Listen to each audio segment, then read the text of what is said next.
folks, we're here. We're gonna do a cold start on this beauty right here. This 5.9 liter, 2004.5 turbo Cummins diesel.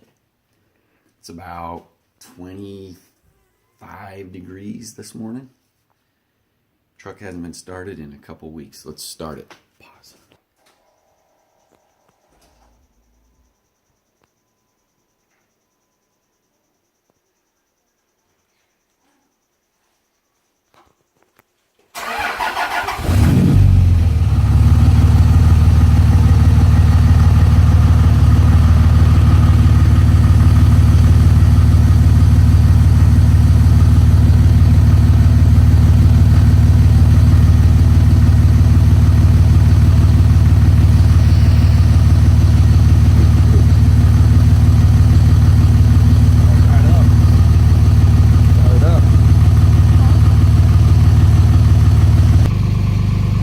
That's a wrap.